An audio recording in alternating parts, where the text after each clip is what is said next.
doubt, I saved your life. Yes? So why you, okay, so why do you remember and be grateful for giving your life for free? That's why you say, you know what, I want to be grateful to Allah. You know, even about the eyes, always an example of the eyes. If I give you £2 million as a gift, you say, you know what, I'm a multi-millionaire. Take this £2 million. No doubt, if you do take it, you're gonna thank me. And you will remember me, I'm gonna change your life, £2 million. But if I say to you, I will give you £2 million as a gift, on a condition, give me your 2 eyes, do you do that? No, go, because your eyes is more valuable than anything else. Again, why we're not grateful, and remember, who gave us eyes for free. You know, we're rich, but we don't know it. You know, that's why Prophet Muhammad told us, don't look to those who are above you, look to those who are below you, so not belittle Allah's blessings. We have many blessings. Go to hospitals. Some people, they cannot go to the bathroom by themselves. But look, we have, you know, likewise, go to the graveyard.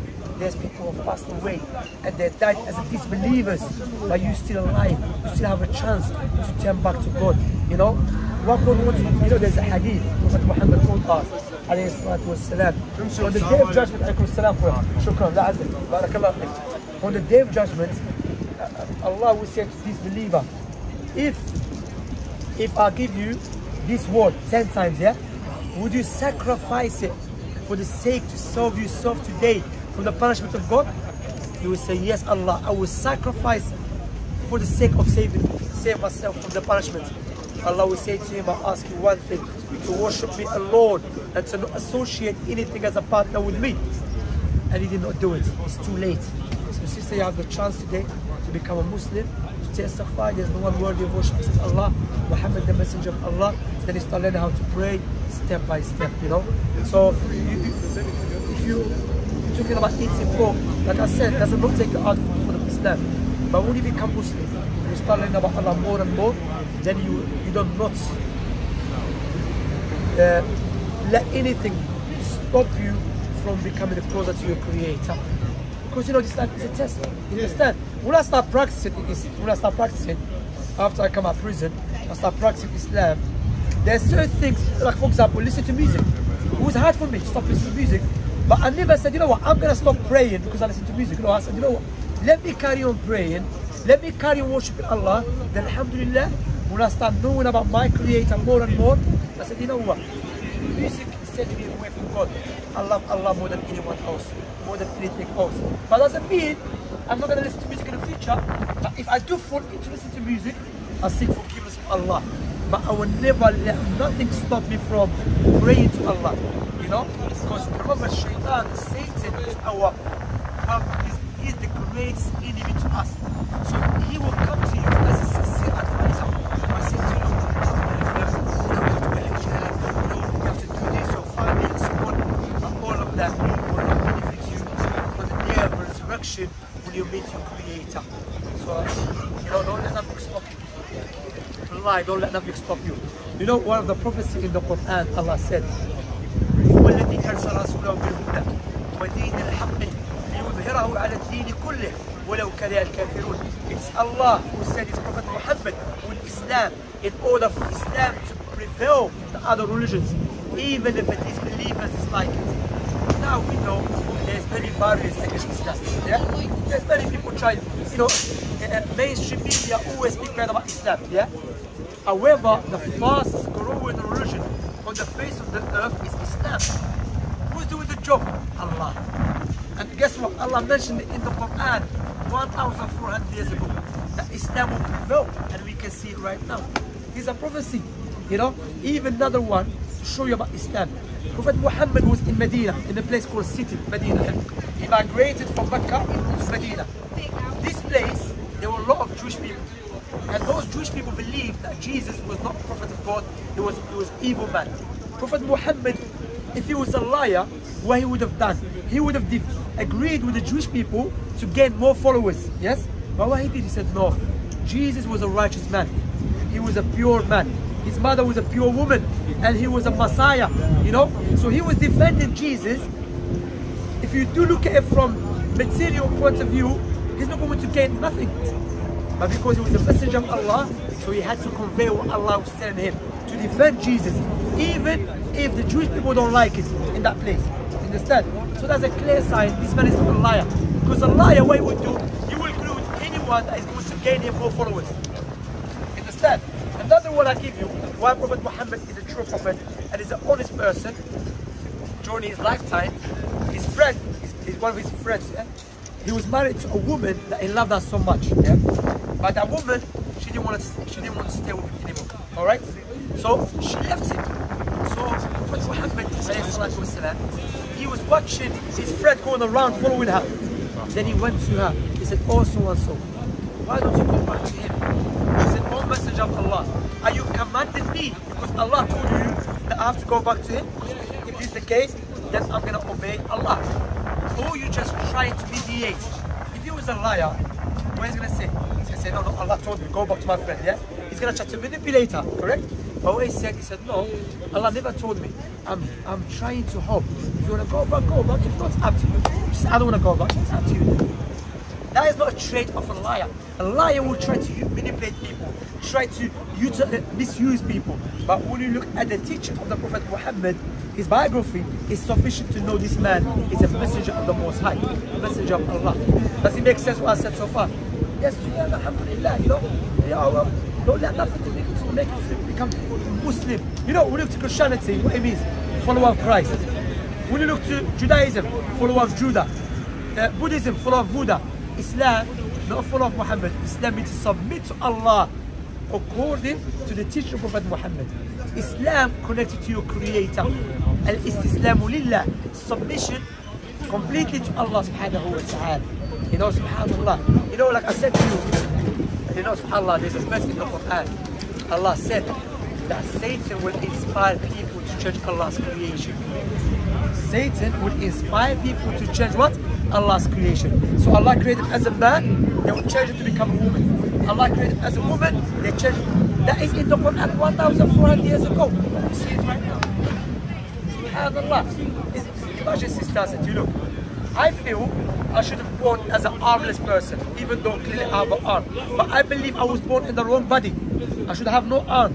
Would you help me to cut off my arm? Wait, what this guy's doing, man? He must be not well. You understand? Maybe you're gonna call 999 on me, man. You understand? But what about someone, because he feels something, he goes and he changes it. Islam teaches us, doesn't mean because you feel something, you have to implement it. Doesn't mean I feel, I wanna kill someone, I go kill him. Because Satan play with your mind. And you know, there's another hadith Prophet Muhammad said, he said, there will come a time when a woman will not suffice sexually with a man, she will go to another woman. And a man will not suffice sexually with a woman, he will go to another man. Imagine Prophet Muhammad said that 1,400 years ago. That's why, sister, when you see Islam is the truth, not because I had a dream or I was walking in the alleyway and I saw Prophet Muhammad appear to me. No, because Islam makes sense. And there's tangible proof, overwhelming proof why Islam is the truth. Alhamdulillah, makes sense? Alhamdulillah. So you know, you should become Muslim, inshallah. You know, because you're not guaranteed to live tomorrow. How many people left the house, they never come back? How many people want to sleep, they never wake up? Me, myself, one of my family, she wants to sleep, she didn't wake up, she died. Yeah, she woke up, she didn't wake up in the morning. She wants to sleep like around 2 o'clock in the morning. Her husband tried to wake her up. God. That's what Allah said in the Quran. وَجَاءَتْ سَكْرَةُ الْمَوْتِ بِالْحَقِّ ذَلِكَ مَا كُنْتَ مِنْهُ تَحِيدٌ وَنُفِخَ فِي الصُّورِ ذَلِكَ يَوْمُ الْوَعِيدِ. The intoxication of death came with truth. That's exactly what it tries to avoid. You know, Allah subhanahu wa ta'ala spoke about it. Allah said in the Quran, زَعَمَ الَّذِينَ كَفَرُوا أَن لَّن يُبْعَثُوا قُلْ بَلَى وَرَبِّي لَتُبْعَثُنَّ. Those who disbelieve say they will never be resurrected. Say to Muhammad, but Allah, you'll be resurrected and you return to your Creator. عَالِمُ الْغَيْبِ وَالشَّهَادَةِ فَيُنَبِّئُكُم بِمَا كُنتُمْ تَعْمَلُونَ. The knower of the seen and the unseen, and He will inform you of that which you used to do. You know, Allah charged people with death. So Allah subhanahu wa ta'ala also mentioned, يَا أَيُّهَا النَّاسُ اتَّقُوا رَبَّكُمْ إِنَّ زَلْزَلَةَ السَّاعَةِ لَشَيْءٌ عَظِيمٌ. All mankind, all people, fear your Lord, because the day of resurrection is something which is frightening. It's not a joke. The day of judgment, Allah gave you everything, and you turn away from it and you follow His enemy, then don't blame yourself in going to hellfire. That's why I look to the beauty of Islam. If someone never heard about Islam and he dies on the day of resurrection, Allah will not punish him. Allah will test him first because he never knew about Islam. But if someone knew about Islam and he turns away from it, you know what Allah said? وَمَنْ أَظْلَمُ مِمَّنْ ذُكِّرَ بِآيَاتِ رَبِّهِ ثُمَّ أَعْرَضَ عَنْهَا إِنَّا مِنَ الْمُجْرِمِينَ مُنْتَقِمُونَ. Who is more unjust than the one who has been reminded with Allah's verses, Allah's signs, and he turns away from it? Early will take our revenge from the criminals. Because the biggest crime against God, when you worship something beside him, or you don't worship him at all. That's the biggest crime. Like I told you, why is the biggest crime? Because you're belittling God. You're saying, God, I believe there is some things which is special for you, but no, you don't deserve it. I'm gonna give it to the tree. I'm gonna give it to Prophet Muhammad. I'm gonna give it to Jesus, to the Son.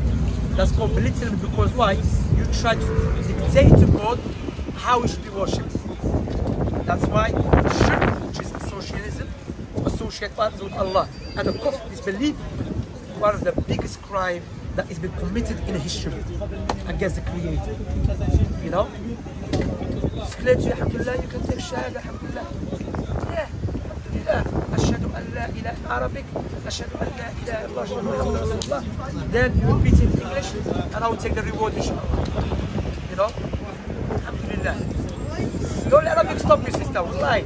Like I said to you, let me ask this question, yeah, and be honest with you. May Allah forbid, because you never know what happens. May Allah forbid, if you do die today, imagine you die today, and Allah will ask you, why you did not accept Islam? What a valid reason you think you will say it to God to save yourself from his punishment?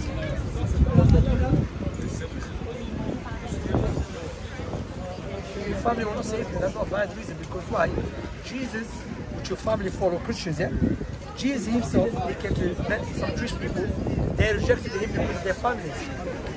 And that is not a valid reason. In the Old Testament, Prophet Abraham, what happened to him? His father was a disbeliever. And yeah, his father was a disbeliever.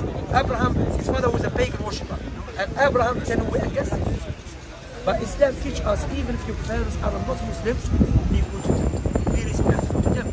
But sisters, you do die. Mother or your father love you so much, no doubt, they love you. They'll put you inside the grave and they will leave you. They're not going to help you. Allah, you know Allah said in the Quran, يَوْمَ يَفِرُّ الْمَرْءُ مِنْ أَخِيهِ وَأُمِّهِ وَأَبِيهِ وَصَاحِبَتِهِ وَبَنِيهِ. On the day of resurrection, when the man will run away from his wife, or the father will run away from his son, the mother will run away from her daughter, flee. Because on that day, everyone say, myself. But there's priorities, my sisters. Imagine my parents took care of me all their lives. Fed me, clothed me, gave me water, gave me a house. Yes? So when I grew up, I abandoned them, I disrespect them, and I started taking care of my neighbors. Am I a good person? I'm not. Because why? My parents has more right over me. But now what about God? Now God and your parents. God is the first. You know when my wife became Muslim, she had some issues with her man. Yes, there was misunderstanding and some issues. But my wife, she was patient, because she knows, you know what, she's my mother, but Allah is for everyone. What happened now? Even her mother had issues with me. But what happened now? Yes, she said she's coming to Shepherd Bush to kill me. She said, I'm coming to Bush for this guy to kill him. And guess what? Alhamdulillah, once I said to my wife, let's go visit her. Let's go visit your mom. We went. When she saw me how I treated my wife, even how I took care of her, bought her gifts. Now she loves me. Wallahi. Alhamdulillah. You know what Allah said in the Quran? وَمَنْ يَتَّقِ اللَّهَ يَجْعَلْ لَهُ مَخْرَجًا. Whoever fears Allah, follow Allah's teaching, Allah will make a way out for him. Your parents should not be a barrier for you to become a Muslim. You know, because like I said, no one is going to save you in front of Allah. Even your own family, they will turn away from you on their resurrection. Everyone will say, myself. Even the prophets of God, they will be scared on the day of resurrection. It's not a joke. That day is the day of justice. The day when the true justice will be established. The day of judgment. So we should prepare ourselves. And for you, is to become a Muslim, then learn step by step. That's why I said, don't let your parents stop you. Wallahi, the parents should not be stopping you to become a Muslim, to become a servant of your Creator, to worship Allah subhanahu wa ta'ala alone. And you can tell them after anyway, you don't have to tell them now. Like, you know what happened to my wife when she became Muslim? She never told her mom. She was praying inside her room. Her mom opened the door and saw her. There's one English sister became Muslim, and she came to us and she was complaining. She said, you know, literally she has to wake up early in the morning to pray. But guess what? She has to pray in the bathroom because she's scared of her family. Yeah. But she's still firm. She never left Islam. Understand? Because why? She understands what is the meaning of Muslim. She understands that I'm worshiping my God, my Creator, who comes before everyone, everything. My family love them, take care of them, treat them nice. But Allah is before everyone, before everything. That's why I would advise you, do not let this stop you to become Muslim, to accept Allah and to follow Islamic teaching and to worship God. I don't know how old you are, but you know, we're not going to live forever here. No one's going to live forever. You know, it's a reality. And you know what is the outcome of becoming a Muslim? All your sins be forgiven. And also, it's paradise. Paradise, Prophet Muhammad described, he said, what the eyes never see. You know, sometimes we walk in and we see the sun setting, or we see the moon. We say, look how beautiful it is. In paradise, you know how beautiful paradise is. And you know, in paradise, what is for women is what the eyes never see, what the hand never thought of. Yeah, because why? Allah mentioned the reward for believers. The true servant of mine is the greatest reward for them. And the opposite of that is the hellfire. Because like I said, Allah is the most just. Allah, out of His anger and might, He created the hellfire. Out of His mercy and out of His generosity, He created paradise. But He gave you and all of us what? Free will. إِنَّا هَدَيْنَاهُ السَّبِيلَ إِمَّا شَاكِرًا وَإِمَّا كَفُورًا. Allah mentioned the Quran, we showed human being the correct path and the incorrect path, the good way and the evil way. But it's up to you what you want to choose. Understand? But on the day of judgment, on the day of resurrection, don't blame no one except ourselves if we do not follow the true teaching of God. That's why day of resurrection for taghabun, hashr. You know, it's my advice to you, sister. Don't let nothing stop you. Alhamdulillah, become a Muslim step by step. Ready? Become Muslim, inshallah. Khalas. Alhamdulillah, take shahadatan in Arabic, alhamdulillah. You repeat after me, then English. Wallahi, sister, you're gonna, it's the best decision. I'll tell you after experience. Step by step. First thing is shahadatan. Like, I cannot pray into my language. No, I'll show you. We have a book here, special one. We're ready for you, sister. Don't worry. You didn't know that we're gonna be ready for you, do you? Did you? No. We're ready for everyone. So we have this book. Look, this teaches you simple way. This one teaches you. And we have the brother here who will help you. But the first thing is shahadatan, which is when you come to. Yes, shahadatan. Okay? I'm going to say it in Arabic. Repeat after me. Then say it in English. Okay? Say ashhadu. I'm not going to say it now. Don't let him stop you. You're going to be in the other room. No, خلاص. No, let's nice. Repeat it in my mind. No, say it. Alhamdulillah. Okay, you go there. Please. There you go. Alhamdulillah, but it makes sense. Like, don't stop you. Say it, ashhadu, because you're going to say what you believe in your heart. It makes sense to you. You know? I'll tell you something. Yeah, he's going to go there. Go there. You're not really yeah, but no, you know, sister, look. You know what is funny? It's interesting. When we want to do something bad, we're not shy of no one. Yeah, but yeah, so khalas, alhamdulillah. This is going to do something which pleases Allah. And He's going to be happy for you, no doubt. Alhamdulillah. Ashhadu. Assalamu alaikum wa rahmatullah. As you guys know, we are raising money for a masjid which we need, you need, the community needs. And as you know, the situation in the masjid is a dire one. We got rats, we got bin bags, we got all sorts of things along the pathway just before you even reach the masjid. And the masjid, as you know, due to its size, cannot capacitate the amount of people that we have in this growing community. As you know, man bana lillahi masjidan, bana Allahu lahu baytan fil jannah. Whosoever builds a mosque for Allah's sake, then Allah will build him a house in paradise. We all want houses in paradise, but now's the time to work. Now's the time to put the investment in this life for the afterlife. So what are we doing about it, ikhwan and akhawat? Let's try, and let's really try to put as much as we can into this campaign to the best of our abilities. Barakallahu feekum. أشهد أن لا إله إلا الله وأشهد أن محمدا وأشهد أن محمدا رسول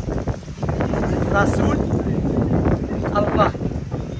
In English, after me English, I bear witness there's nothing worthy of worship in truth except Allah, and I bear witness that Muhammad is Allah's messenger and the servant of Allah.